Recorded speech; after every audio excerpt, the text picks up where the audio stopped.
Hello students, Shri Rama Bharati online classes में आपका स्वागत है। बेटा, आज हम पढ़ेंगे जलियांवाला बाग में वसंत। तो जलियांवाला बाग क्या है, ये आपने एसएसटी में शायद कभी पढ़ा हो कि जलियांवाला बाग जो है अमृतसर में है, पंजाब के अमृतसर जगह में है।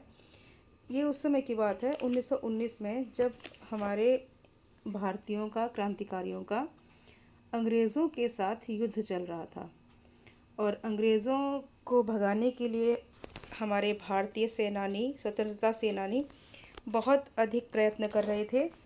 और इसी सिलसिले में वो अमृतसर के इस बाग में एकत्रित हुए थे, इस बात के लिए कि वो किसी बात पर चर्चा, किसी विषय पर चर्चा कर सकें, मिल सकें और शांति वार्ता, उन्होंने अपने साथ, अपने भारतीयों ने आपस में एक शांति वार्ता करने की इच्छा से वो वहाँ एकत्रित हुए थे। किंतु अंग्रेज़ों के एक जो थे जनरल डायर नाम से, उन्होंने ये बात पता लगा ली कि किसके यहाँ पर भारतीय एकत्रित हो रहे हैं। इस जलियांवाला बाग में जो भारतीय हैं, स्वतंत्रता सेनानी हैं, वो एकत्रित हो रहे हैं।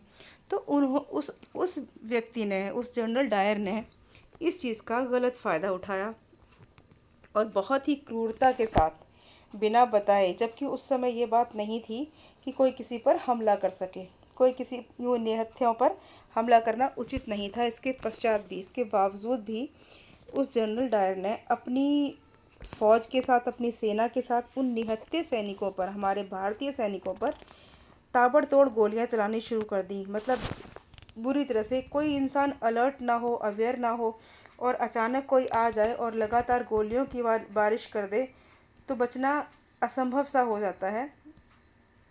तो ऐसा ही हुआ था वहाँ पर भी कि जनरल डायर ने इस क्रूरता के साथ गोलियां चलानी शुरू कर दी। जो कि बैठे हुए थे भारतीय सैनिक, आज़ादी के हमारे कार्यकर्ता जो थे, वो बैठे हुए थे सभी और आपस में बात करने का प्रयत्न कर रहे थे, बात करने के लिए एकत्रित हुए थे। किंतु जनरल डायर की क्रूरता ने उन सभी के प्राण हर लिए। उसी घटना को, उसी बाग में अब वसंत भी आता है, सर्दी भी होती है, पक्षी भी आते हैं। पशु तो खैर क्या आएंगे, पर पक्षी भी वहाँ चहचहाते हैं, पौधे भी लगे हैं, वृक्ष भी हैं, हरियाली भी आती है। लेकिन उस बाग की स्थिति क्या है, उस बाग का आज तक, वहाँ जो क्रूर हिंसा थी, जो बर्बरता थी अंग्रेज़ों की, वो आज भी उस बाग में देखने को मिलती है।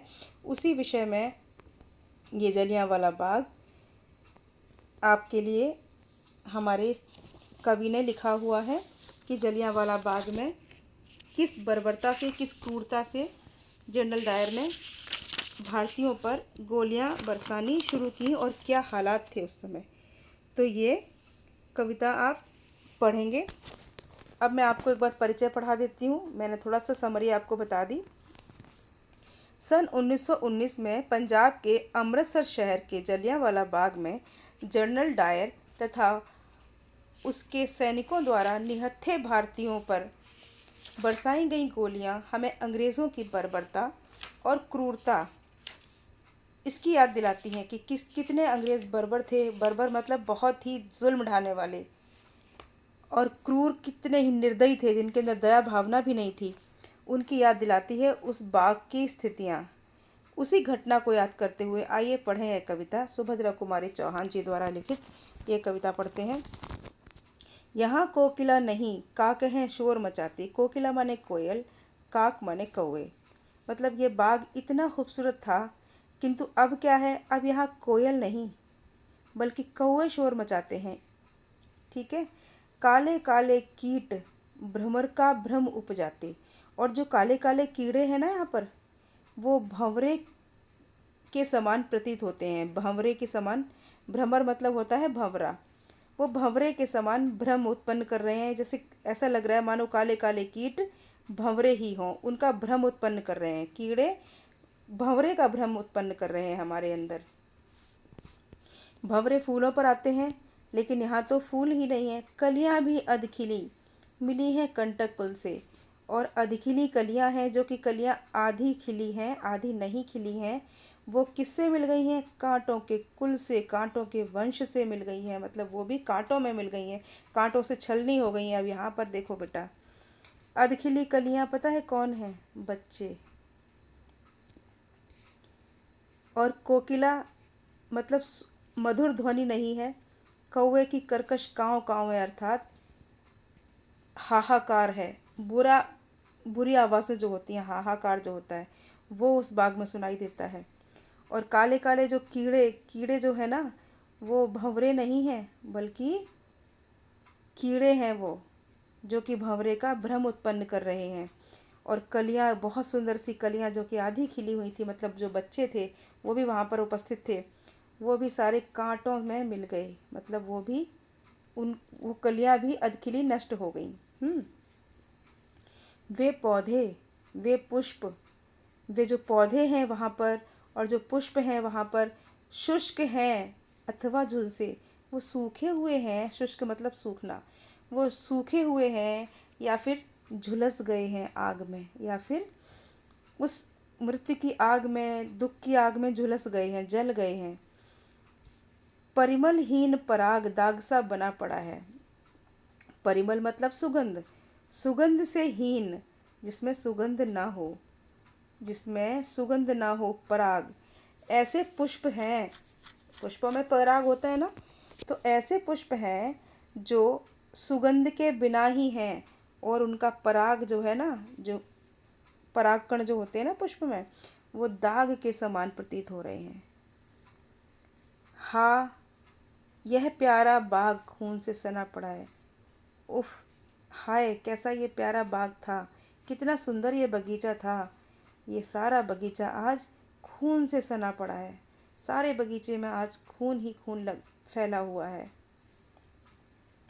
आओ प्रिय ऋतुराज, किंतु धीरे से आना, हे ऋतुओं के राजा वसंत। ऋतुराज मतलब बसंत, ठीक है। हे ऋतुओं के राजा बसंत, तुम इस बाग में आना चाहते हो ना, तो तुम यहाँ धीरे से आना, क्योंकि यह है शोक स्थान, यहाँ मत शोर मचाना। यहाँ हमारे स्वतंत्रता सेनानियों के शव पड़े हुए हैं। ये एक शोक स्थान है, ये दुख व्यक्त करने का स्थान है, यहाँ पर तुम शोर मत मचाना। ये वसंत से कह रहे हैं, ये वसंत से कहा जा रहा है, ठीक है। वायु चले, वायु चले पर मंद चाल से उसे चलाना। हवा तो तुम चलाना हे वसंत, तुम इस बाग में आ रहे हो, इसमें वायु माने हवा तो चलेगी, लेकिन इसे धीमी चाल से चलाना, क्योंकि दुख की आहें संग उड़ाकर मत ले जाना। क्योंकि इस बाग में जो भारतीयों के दुखों की आहें हैं, जो दुख हैं, दर्द हैं, उनको इस बाग से कहीं बाहर मत ले जाना। अपने साथ उड़ाकर हवा इन दुखों को, इन आहों को बाहर न कहीं ले जाए, कहीं दूर न ले जाए। कोकिल गावे, हे वसंत, अगर कोयल गाना गाए यहाँ पर इस बाग में तो गाए, किंतु राग रोने का गावे, किंतु रोने का राग गाए, दुख का राग गाए, तड़प का राग गाए। ऐसा ना हो खुशियों का राग गाने लगे, वो खुशियों का राग ना गा करके वो एक ऐसा राग गाए जिसमें इंसान दुखी होता है, तड़प का राग गाए वो। भ्रमर करे गुंजार, भंवरे अगर गुंजार करना चाहते हैं, भंवरे अगर बोलना चाहते हैं, गुंजन करना चाहते हैं तो करें, लेकिन कष्ट की कथा सुनावें। लेकिन जिसको भी बताएं वो इस स्थान पर हुई दर्दनाक घटना, शर्मनाक घटना की ही कथा सबको सुनाएं। ऐसा ना हो कि भंवरे प्रसन्न होकर इस फूल से उस फूल पर मंडराएं और प्रसन्न रहें, बल्कि प्रसन्न न रहकर वो क्या करें, उनकी गुंजार में, उनकी ध्वनि में, उनकी आवाज़ में वो कष्ट की कथा हो, वो दुख की कथा हो, जो इस जलियांवाला बाग में हुई है घटना, उसकी कथा को ही करें, गाएं, ठीक है। समझ में आ गया सभी को? अभी इसके आगे वाली पंक्तियां मैं अगले वीडियो में आपको बताऊंगी। ओके बेटा, तब तक के लिए good day, take care all of you.